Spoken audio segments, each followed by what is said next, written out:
Hello and welcome to IELTS.com IELTS Speaking Part 1. Today's topic is visiting relatives. This is one of the recent questions that has been released. And as you can see from the front, we have an extended family and grandparents and grandchildren.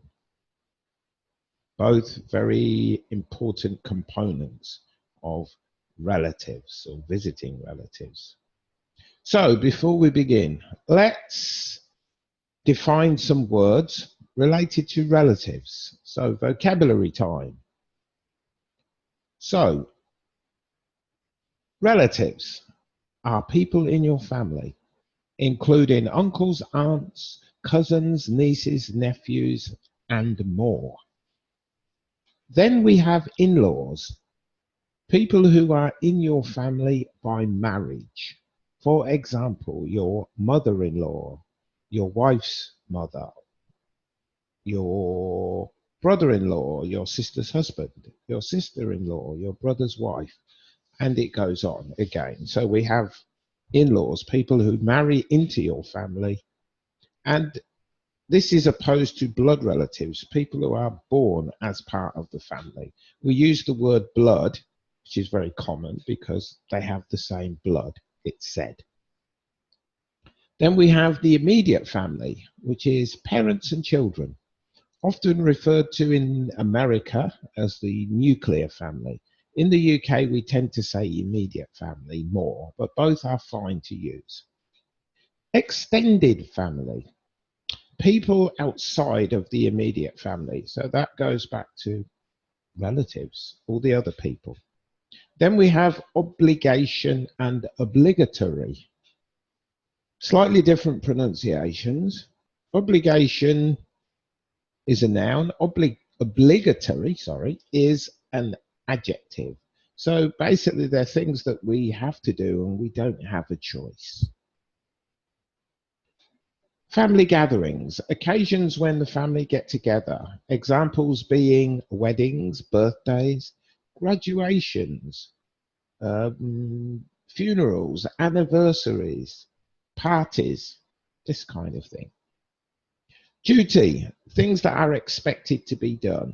For example, it's often a duty to take care of your parents when they become old. Patriarchs is a term for the older or elderly people in a family. Usually, often the word patriarchs is used for the head of the family. So the grandfather might be the most senior person in the family and could be classed as the head of the family. This is less apparent today in many societies, but it's still a common thing in other societies.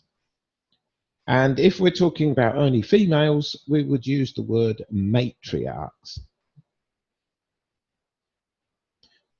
Our 4 questions. When was the last time you visited a relative? Do you often visit your relatives? Why do people visit their relatives? What do you do when visiting relatives? So again, we have answer, reason for answer, extra information, or answer supporting, anything that says why you've answered this way. First question, I usually give you 4 choices or 4 suggestions, I would call them. And at the bottom, I give you explanations for some of the things that I underline. If they're in the vocabulary list, like obligatory, you won't see it down here. So if you don't see it down here, it could be in the vocabulary list at the beginning. And I only choose one. To keep the video shorter, I choose one answer from each question and give you an example of how to answer it. Then you can stop the video anytime and look at the other questions and practice them. So, when was the last time you visited a relative? Recently. Let's choose that one. When was the last time you visited a relative? Oh, recently. I have a very close knit family and we tend to live in each other's pockets. We spend a lot of time together and are always dropping in on someone. You can say dropping in on someone, which means someone in the family, or you could also say each other, which means the same thing. Your family, my family, each other's family. So both of those would be fine. Do you often visit your relatives? Sometimes. Sometimes, on average, about once a month. This is because I work or study, your choice, a lot and like to catch up on my rest when I have downtime. Also, most of my family live about 2 hours away by bus. Why do people visit their relatives? Okay, we'll use obligation because I mentioned that at the beginning. Out of obligation. It's an expression you use it. We don't say for obligation or because of obligation. We usually say out of obligation. So please don't change that. If you use an answer with this, don't change it. Okay, in some families, it is out of obligation.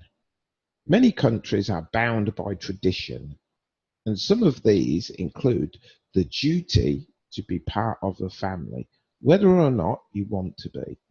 Now, coming from England myself, we're less bound to be part of a family. It's not common. We do it by choice, but we don't have to do it. In Asian countries, many Asian countries, I've spent many years in Asia, so I know about this. It's more of an obligation to be a part of the family and to follow family rules or traditions, customs, whatever. What do you do when visiting relatives? Catch up, do activities, give them time with the kids. Nothing special. Okay. Okay, well, let's use this one because we're trying to introduce different ranges or members of the family. So we use the kids. Giving the family time with the kids is the biggest part. Cousins love to see each other, and grandparents miss their grandkids a lot. So the time they spend together is vitally important. And for this, I'm going to give you another example because nothing special, because this is a very common answer. Families sometimes just get together, not for a particular reason. It just happens, or they just do it. So this is a very good answer to use for this. Nothing special. We do normal things like chat, eat, relax, watch TV. What we do is not really the focus. Being together is the essence. The essence means the most important thing of family visits. So that's a good answer if you don't really do anything when you visit your relatives. You just do normal things. Okay, that's the end of the questions. Again, if you like them, please subscribe.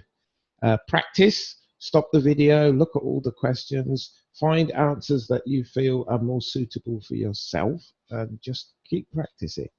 Add the vocabulary to your expanding list of vocabulary. I hope you have an expanding list of vocabulary because vocabulary is important to have. A good range of vocabulary goes a long way towards a good score. Okay, so please visit our website, which I've just noticed is not spelt correctly here. The second one is Dumagetti IELTS. So visit the website, Dumagetti IELTS. It has some of the videos, it has lots of exercises and information. And you can also get onto our courses website where we sell online courses. For those of you who are good at self-studying, we do completely self-contained grammar courses, 10-hour IELTS courses and 20-hour IELTS courses at a very low cost. So please take a look, browse both sites, and if you're interested in anything, please contact us and we'll be more than happy to help you.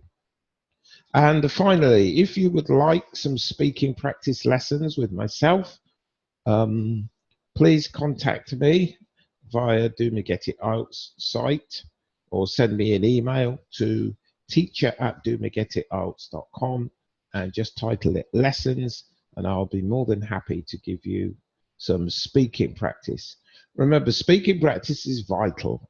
You can speak alone or watch videos, but speaking with someone, the most important thing is getting feedback for your level. If you don't get feedback, you don't know whether you're improving or not. That's vital.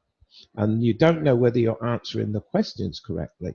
The answers are here, but your delivery of them, your intonation, your fluency, only a teacher can actually tell you whether you're on the right track or not. So lessons, you don't have to have lots of lessons, but you should have them periodically to keep a track of your progress.